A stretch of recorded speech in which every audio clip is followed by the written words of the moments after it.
that you please keep your cameras and your microphones off during the session. So today I'll be introducing Kendra Jessie. Kendra Jessie is a Cree and Ukrainian woman from Sucker Creek First Nation in the traditional Treaty 8 territory in northern Alberta. She is a fancy shawl dancer, wellness advocate, Nike N7 ambassador, certified fitness trainer, and hockey coach. Kendra has a Bachelor of Science Management honors degree from Brock University. Today, Kendra Jessie will be presenting Our Ancestors Were Athletes.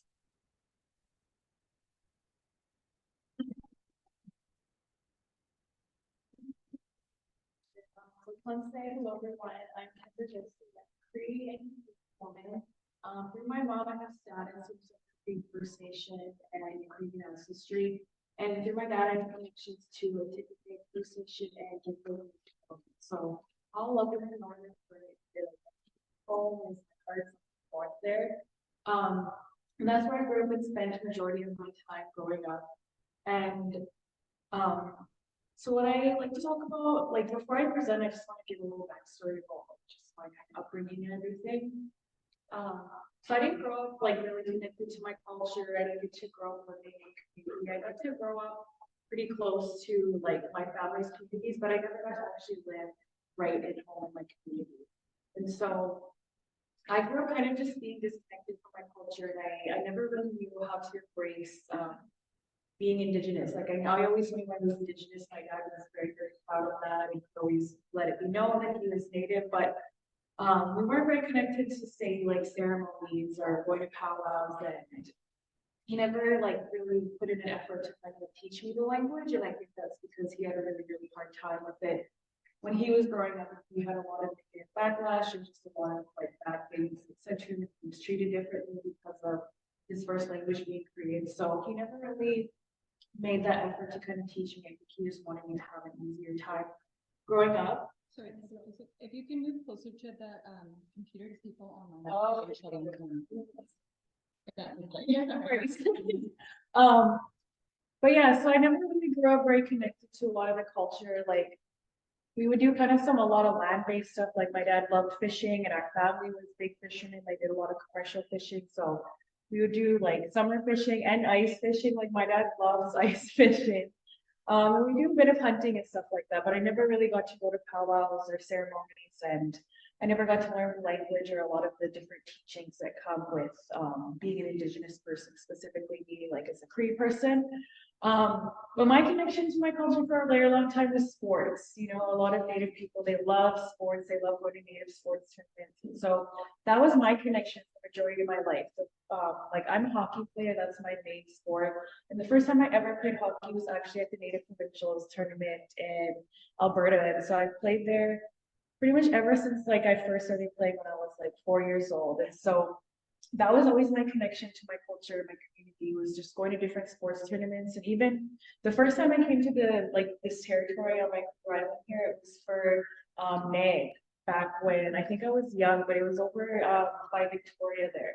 So that was the first time I ever came to this territory. And so sports was always my connection to my culture, and it was a way for me to represent my community too. Like I always played for my dad's home communities when I grew up, and my dad would always coach and put in a team, and we'd always play for Gift Lake or Whitefish. And so that was my connection to my culture for a very long time, sports. And so that's continued to be just like my driving and motivating factor to continue reconnecting and continue learning, and like, you know, just being in spaces like this where we're around so many, you know, Indigenous people who are in sports, like wellness, and it's continued to just really be my driving factor. So like she kind of introduced my introduction, I went to school for sport management and got a degree in that. And like sports has just always been kind of my driving factor, my kind of area that I really pursue. I excel in. It's what I love. It's what I feel safe and feel comfortable doing, is just being in sports and physical activity and the wellness space. And so I played in a lot of like mainstream sports. Like I played like the highest level of female hockey could play, like AAA. And I went on to play a couple years of college hockey. But my experiences with a lot of my mainstream sports was I often felt like I didn't belong, or that I shouldn't be there. You know, people would when they found out I was Native, they would treat me differently or be like, oh, like you're not good enough to play here, or like you should go back and play like with your own people. And so I found that I always kind of was felt to just feel a bit isolated or feel like not safe. And I found myself a lot of the time not wanting to even identify as Indigenous when I was in these kind of mainstream sports spaces, just because of how differently I would get treated or how I would feel that it's like, oh, I don't belong here. And I always loved playing in Native provincials, and I played also once I got older at the National Aboriginal Hockey Championships. And so I always loved playing at these sports tournaments, but I remember just feeling like people would, like non-natives would always make me feel like, oh, like you're not good enough to play with us, that's why you have to play there, or you know, you guys aren't good enough, that's why you have to be there. So I grew up just like hearing really just negative stereotypes, feeling that like, you know, I wasn't good enough to compete at a high level sports, or that I wasn't good enough to be on some of these like higher level teams. And so I became really, really passionate about just sharing the message that I'm presenting here today. Our ancestors were athletes, because that's a message that I really wish I could have heard when I was young and growing up, instead of hearing like, you know, your ancestors are alcoholics, or they're bums, or you know, they just bum and whine about money from the government, or just different things like that. Like always just hearing like the worst stereotypes. And so that's where the inspiration of this PowerPoint came from. Are you guys switching it or what? Okay, yeah, sorry. Yeah, so this next slide.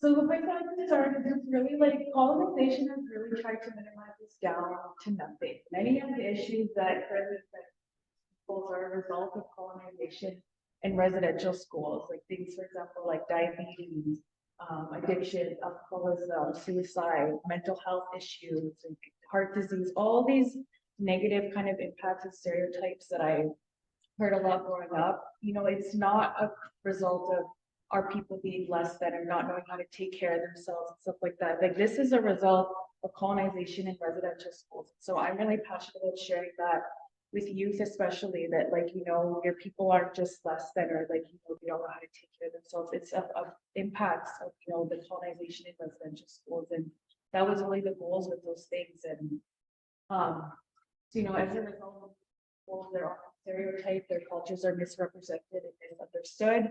And going back to just all the like really negative stereotypes that I would always like hear about my people, and just, you know, it reminds me of kind of what one of the presenters talked about yesterday, and like her saying like she didn't really know what it meant to be an Indian. All she knew was what society would tell her and what, you know, the outside world would tell her about what it means to be an Indian or what an Indian is. And so I really related to that. And so again, like I really just try to emphasize that like a lot of these issues that currently affect their communities, it's not just because of like, you know, our people being less than, because that's always, I feel like a message and image that I kind of just had portrayed and thrown at me was that like, you're less than, you're not good enough.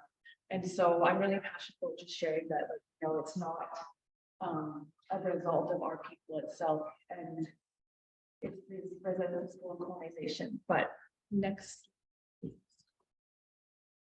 And so while I was taking my degree, I feel like I kind of, like, I feel like I didn't fully know what I wanted to do with it. I just knew I love sports, and I like love movement and wellness, and I wanted to continue with that field, and I wanted to get some education so I could, you know, potentially have my own programming, my own sports programming, my own like sports tournaments, different things like that.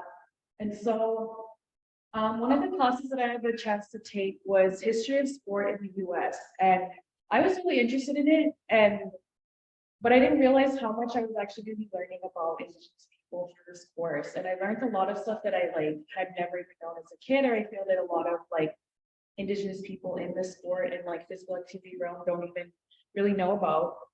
And so this is an excerpt here from a reading that I did called Imagining a Canadian Identity Through Sports, a historical interpretation of lacrosse and hockey.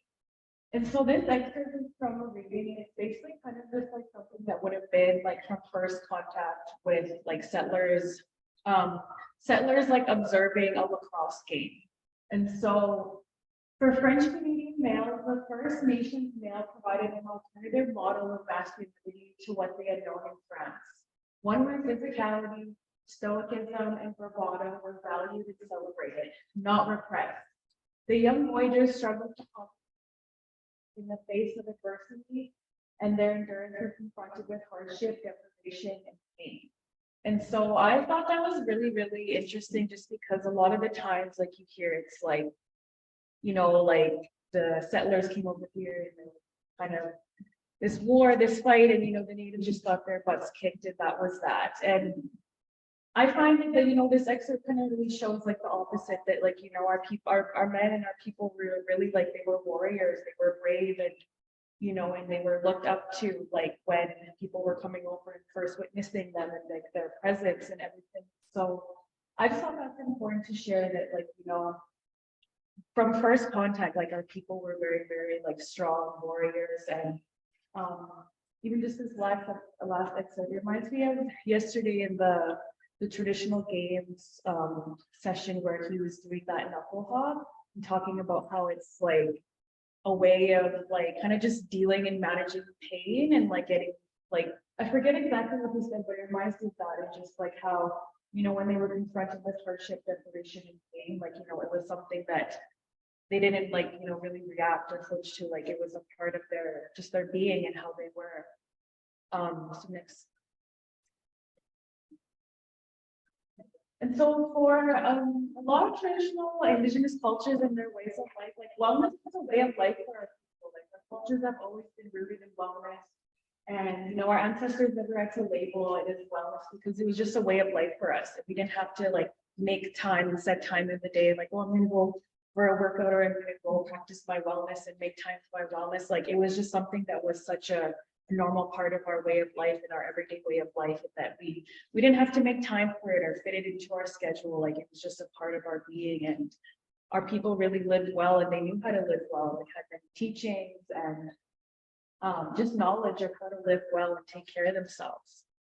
And I love this picture here. It's like really like older picture of sweat lodge. So even that too, like I know that's not for all Indigenous cultures, but for my culture specifically, like the sweat lodge is really, really just a place of wellness for me, a place of healing. And I didn't get introduced to it till I was like 19 years old. And so the sweat lodge now has been like a really, really big part of my wellness. And just going back to like how again, like it was just kind of a way of life for our people, and wasn't something they had to like go to school or go listen to a podcast to learn about. Like it was their way of life, and it still is to this day. Next.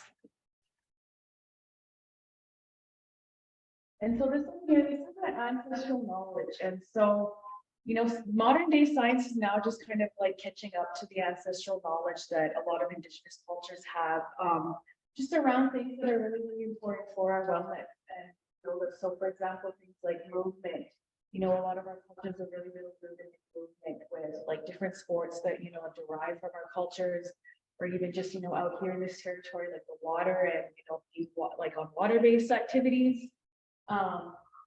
The next one is dancing. I'm a powwow dancer now, and so just learning how like much athleticism and like that requires, and how that was again just like a way of life for us in the regular part of our life. The next one is song, like singing and song. Sleep, rest is really, really important, and our ancestors always knew that. Like they say their sayings, like wake up with the sun and you go to bed with the sun. And just knowing that like you can get messages and different things in your sleep, and that sleep is just more than like just something you need to do. Like there's a whole spiritual realm and spiritual aspect of it also. The next one is breath and meditation, prayer, and sobriety. Sobriety for me is a big one now. Like I'm going on 4 years of sobriety, and so that's something that I didn't start learning about or even knowing really about till I started connecting with my culture. And I feel like sobriety now is like really like a big health and wellness trend with a lot of the like mainstream kind of wellness world. And it's like, oh, it's healthy, it's trendy to be sober. But like for our people, they knew like alcohol wasn't a part of our life. It wasn't a part of our way of life.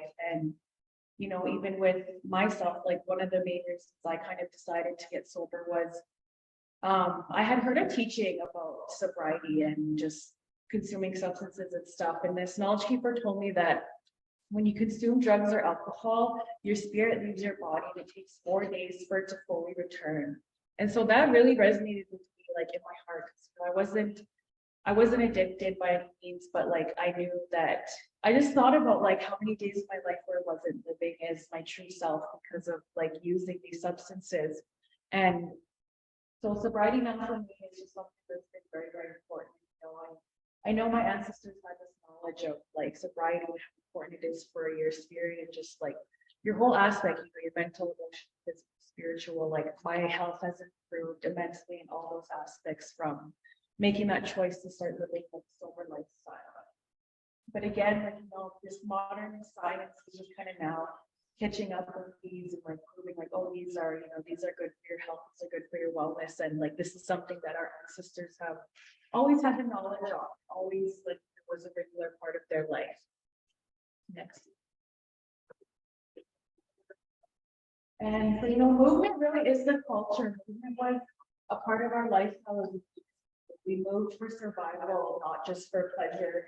And movement was essential for life, not just for play. And so it goes kind of reminds me of yesterday's session with the traditional games, how we talked about how just even that steel hop, just a lot of the different games he was showing, like it wasn't just a game, it was a, you know, a way of survival. It would help them, you know, to live their traditional way of life. It helped them to survive.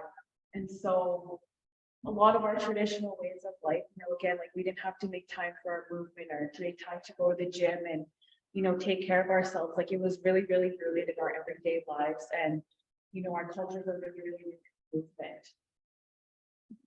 And I love this video too, because this is like it looks like an older, like kind of woman, like a grandma who's like skinning the high there. So like it wasn't just the men, it was both our women and our men.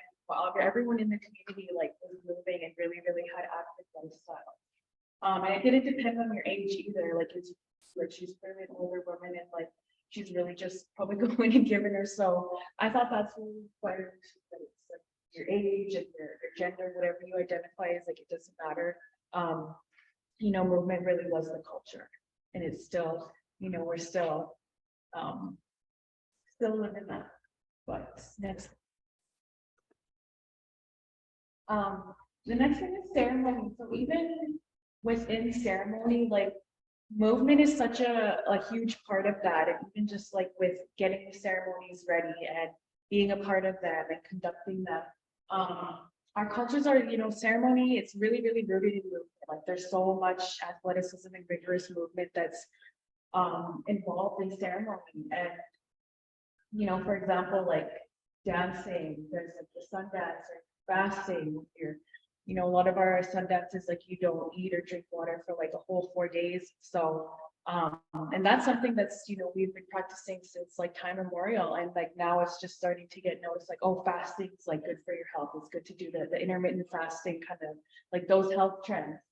And then just building the lodges where you do ceremonies, like a lot of these ceremony lodges, like they're big, they like, you know, everything comes from the land, and so it's like you have to go out on the land, build the lodge, setting up a teepee, chopping wood, gathering sticks and wood, getting rocks ready for a sweat lodge, picking plants, roots, medicine, wood carving. Like this is all part of ceremony. It's really, really rooted in a lot of movement, and you know, you don't think of it, but like I've started helping get the sweat lodge ready for my ceremony family, and it's so much work. Like, you know, I'm often drenched in sweat when we're done like getting ready, because we have to go out and get the wood, get the rocks, and the rocks are like bigger and heavier, and then you gotta like go set them all up.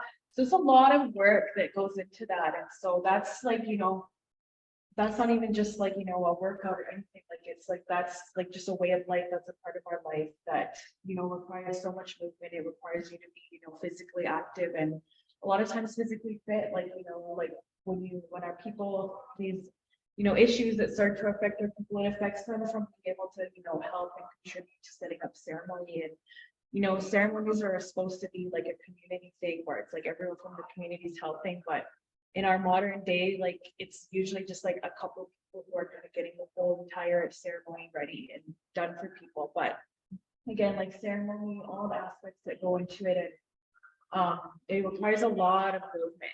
So, you know, movement really is the culture.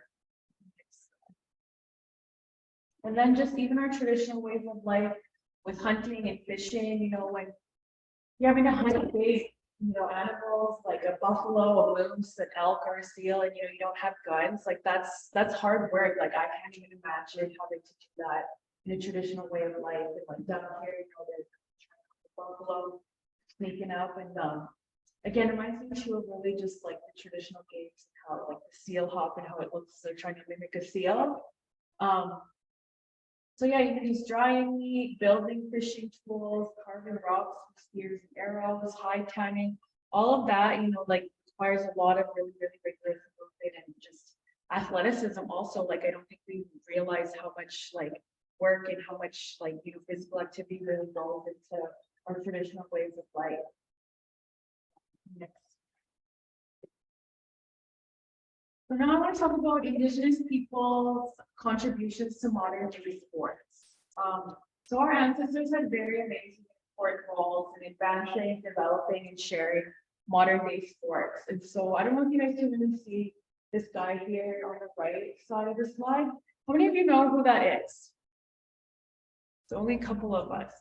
So I didn't get a chance to learn who he is. His name is Jim Thorpe. I didn't get a chance to learn about who he is till I was in university, actually. It was in my history of sport in the US course where the prof taught us about him, Jim Thorpe. And so he's said to be one of the greatest athletes of all time. Like he was, I believe he was a professional football and professional baseball player. He attended the Olympics in like the early 1900s, and you know, he had to endure a lot of just racism and just discrimination and hate while, you know, competing and being a high level athlete. But I think it's important to share like sport figures like this, because when you talk about, when we hear about like, oh, like greatest athletes of all time, it's, you never hear about Jim Thorpe, you hear about like people like Michael Jordan or Wayne Gretzky, or, you know, a lot of those kind of mainstream sport figures, but you never hear about him in the conversation. So I think it's important for youth and people to know about people like this, and know that, like, you know, we had many, many people who could play, who competed at like high level mainstream sports, and you know, while there was like so much discrimination and just policies against them, like he probably wasn't even able to vote, but he could, you know, play high level sports. And so yeah, I think it's really, really important. It's like, you know, I wish I would have known Jim Thorpe, like a little girl growing up, and like we could have, you know, looked up to someone like that, but you know, he was just never really in the conversation. And so I think it's important for people to know who he is. Next slide. So the first contribution is lacrosse. You know, as people call it, it's called, also known as creators game. But lacrosse is a huge one that Indigenous people have had many like contributions to. And if you see here, like this slide here, or this picture here, this would have been like a traditional game of lacrosse. It was actually played with like whole communities or whole tribes, and not just like 5 or 6 people on the field. Like it was played like with like hundreds or thousands of people a lot of the time. And, you know, it wasn't always just to see who like win. Like instead of like war, sometimes they would, you know, use lacrosse, and those ways are to sort out different battles and things. But yeah, I think it's interesting that, like, you know, the way that the game has evolved from when they first started playing it, like with like whole communities and whole tribes. Like I can't imagine playing a game and there's like hundreds of thousands of people like playing against each other, with each other. So yeah, lacrosse is a huge one, and you know, I know it originates from the east with, I believe it's the Iroquois people, and that's where I had the opportunity to go to school, was over in that territory in southern Ontario. So I got to learn a lot about lacrosse from like just people. I worked in Six Nations community also, and like lacrosse is huge there. Like I'm from Alberta, and so hockey is really, really big in my communities. But when I was out in Six Nations, like lacrosse was like the sport there, and a lot of the youth who I was working with who played hockey, they're like, well, lacrosse is my main sport. Like I'm better at lacrosse than hockey and stuff. So yeah, lacrosse is the first thing that, you know, Indigenous people have had. You know, they, you know, it's created a game, they are gifted it to them. And so, you know, the modern day lacrosse that we know now, like Indigenous people, you know, were the originators of that, and would have major contributions to what the game is today. So next one. The next one is canoeing. You know, this one's huge, and I signed up for the 1 o'clock session to go out on the water, so I'm really, really excited for that. But again, like for me, it was just like a way of transportation for a lot of Indigenous people, their traditional ways of life. And it's now, I believe it's like an Olympic sport. So, you know, like again, like our traditional just ways of life, like, you know, we had major contributions to, you know, creating the sport and the what it is today. Next. The next one, this one's my favorite one that I actually only learned about the last few years about hockey. So Indigenous peoples had major contributions to hockey. So I don't know if you can see, these were kind of like the first like hockey sticks that were really made. And there's the people there with their little factory making them. But the first manufacturers of like some of the first hockey sticks were actually the Mi'kmaq people. And so that was why this stick here, it says Mi'kmaq. So because of the Mi'kmaq people, you know, they were the first manufacturers of like hockey sticks and what we know with hockey today. And there's also teachings about how hockey kind of derived from the sport of lacrosse. And so, yeah, hockey, this one, I thought it was really, really cool. And I think it's important for Indigenous youth to know that, you know, their ancestors and their people had contributions to this sport, because like for me personally, like growing up playing hockey, I just often was just made to feel like I didn't belong or that I shouldn't be there. And so I wish I had known this information when I was younger playing. You know, I would have probably had an easier time just shutting out the negativity and the people who want to be racist and be rude and stuff. But yeah, this one I thought was really, really interesting to know that, like, you know, Indigenous people were some of the first manufacturers of hockey sticks. Next one's running. You know, again, like running, Indigenous people, they would often participate in this for reasons that were bigger than just like a race or to compete against each other. Like, for example, Hopi runners, like they would often run to different like communities and different villages to deliver messages, or they would run down to the ocean to collect certain shells during a certain time of year to bring back to their community. And you know, we've had many just great Indigenous runners throughout time now, like Tom Longboat, you know, great sports figure, great runner. And so again, like running, Indigenous people had many contributions to just the sport of running and what it has become today. Next one's archery. Again, this one, I believe it's it's an Olympic sport now, and it's something that people really compete in. And you know, there's different areas in part of the world that have all, you know, have had archery, but like the modern kind of form of archery that we know today, definitely Indigenous people had major contributions to what it is. And again, like it wasn't a sport for us or a game, like it was a way of survival, it was a way of life, it was a way of our traditional ways of life. Next one, snowshoeing. Again, this is a really popular kind of outdoor activity, and you know, really, but again, like Indigenous people really had contributions to what, you know, what we know is today with the snowshoes and just like the different kinds of snowshoes that are up there and the shapes. From what we know today, because I love how it's just like older, like grandma who's helping make the snowshoes. And again, like going back to like how it didn't depend on your age or, you know, what you identified as, like everyone had a role to play in, like, you know, the health and the wellness of the community, and everyone was really active and constantly moving to ensure that life was sustained. The last one here is dog sledding. Again, this one's become like a really popular sport. I know up north that people are always doing dog sledding races and competing against each other. But for a lot of Indigenous people, you know, this was again just a traditional way of life, a way of transportation, and it wasn't something that was, you know, so much a game or a sport or a competition. But again, like, you know, Indigenous people had major contributions to what we see today is with the form of dog sledding. And the last one here is dancing.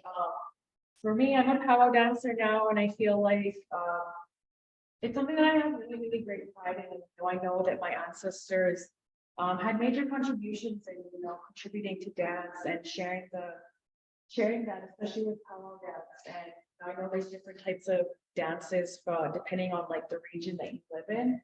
But again, dance is like a major one that Indigenous people had a lot of contributions to. And I just want to touch on this here. So, I went to like an Indigenous long-term participant development pathway training. I went to it a few weeks ago, and I thought it's interesting because, you know, even though our people have all these different contributions to sport and we have all these like great athletes who have competed in sports, for a long time, the government of Canada refused to acknowledge that there are two streams in the sports system. There is the Indigenous stream and the mainstream. And so this is kind of the mainstream here, and then here is the Aboriginal Indigenous stream. And so, you know, we have many like high level elite competitive like tournaments, like for example, the NAG that's coming up this summer, and also National Aboriginal Hockey Championships. Like I'm a coach for Team Alberta, so it's, you know, it's good that it's finally being acknowledged that, you know, there is that Indigenous stream of sport, and that, you know, I think it was hard to keep ignoring it or kind of wanting to dismiss it because we've had so many like, you know, professional and Olympic and elite level athletes who have come out of those streams and, you know, come out of those tournaments and, you know, been playing in the mainstream and been competing. But yeah, you know, we have many different sports tournaments throughout the whole nation. And, you know, I know even recently they just had one here with basketball called, it's the Jan. One of my friends helped work that. So, you know, there's a lot of different Indigenous sport tournaments throughout the country, always in Canada and the US also. But yeah, I just thought it was interesting that, you know, even though our people have so many contributions to modern day sports, that, you know, they didn't, for a long time, they didn't acknowledge that, you know, we have our own sports stream system. But next here. And then this one I just want to cover on, it's the Truth and Reconciliation, the 94 calls to action. I'm not going to read them all to you, but there's 5 different ones that are specific to sport. And I had the opportunity to kind of learn about why, you know, our ancestors and residential school survivors thought, and, you know, they fought for these things to be included with sport specifically because sport was really like an outlet for them when they were in these schools, and recognizing how it still continues to be an outlet for like a lot of our kids and a lot of our people in participating to sport. But going back to kind of when I introduced it, like when I grew up playing sports and just feeling like, you know, I wasn't good enough, and like having non-natives tell me like, oh, you have to play at native provincial, that you play out there because you're not good enough. And I wanted to really emphasize, you know, like that's not the reason why that, like, you know, these different sport tournaments exist for native people. You know, they exist because of, you know, example, like reasons like this, like the residential school survivors and, you know, and our ancestors and a lot of people who didn't have the right to access sport. And so they fought and made sure that, you know, the future generations and all of us moving forward would have the right to access sport. And so, you know, that's really why these tournaments exist. It's not because like, oh, you're not good enough or you're less than. It's because we had so many people who didn't have that right to access sport, like so many like non-natives did growing up. And so, you know, the residential school survivors, they fought and they thought it was really important for these to be included and for, you know, all our youth moving forward to have that right to access sport, because, you know, I'm sure we all know just the power of sport, physical activity and movement, and how powerful and how important that can be in your identity and, you know, shaping your future.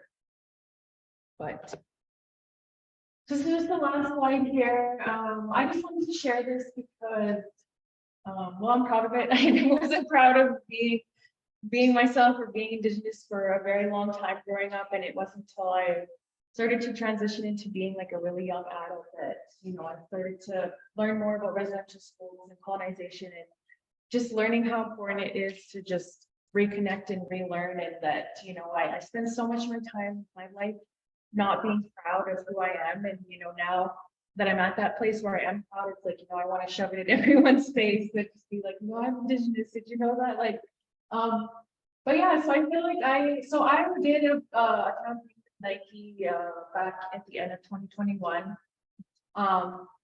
And yeah, I'm gonna show it to you guys, but I just wanted to cover it. I feel like I really did it. I like when I was a kid, I would have never dreamed about something like this, or never thought this would be something that would be possible for myself, or, you know, if someone were to tell me when I was little, like, oh, you're gonna do a Nike campaign, like, I'd be like, no way, like that's not Like I never really had big goals or dreams for myself.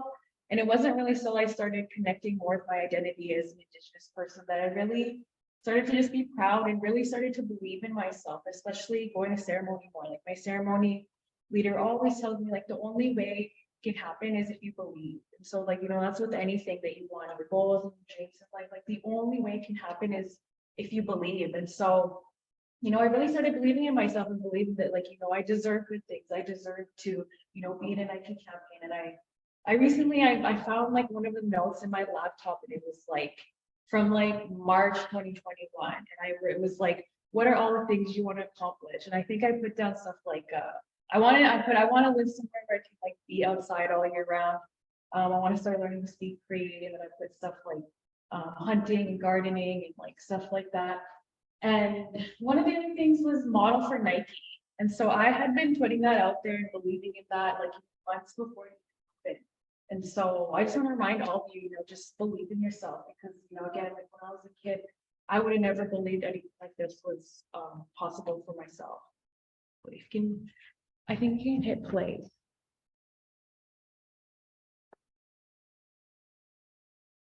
My breath holds power. So let me start over and try again, a little at a time. With each inhale, I readjust. I move closer to healing. I move into myself. When I'm in motion, my breath carries me beyond limitation. My lungs expand as I root further into my community. Movement is my culture. Dancing for me, it's a meditative state. I hear that drum beat, my heart is just so connected with it, and it's like living is your true, authentic self. My name is Kendra Jessie, and I am a Cree and Ukrainian woman from Sucker Creek First Nation. I am a fancy shawl dancer, an Indigenous wellness advocate, and a personal trainer. And I'm really proud. I'm proud of myself, my family, my community, and I'm proud to be Indigenous.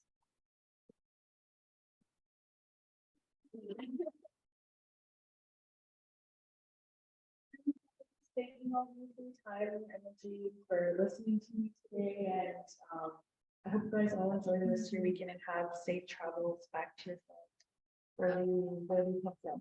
But thank you. Hi.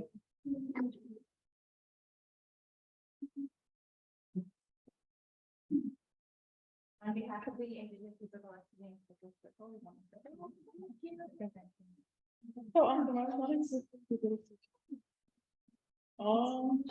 Thank you. You're welcome. Thank you so much for your presentation. It's nice to meet you. It's wonderful. Thank you. I think we're just trying to catch up with time right now. We had those really powerful presentations this morning, which is fantastic. And I'm just looking at our schedule. I think we have time for like a 2-minute break or transition.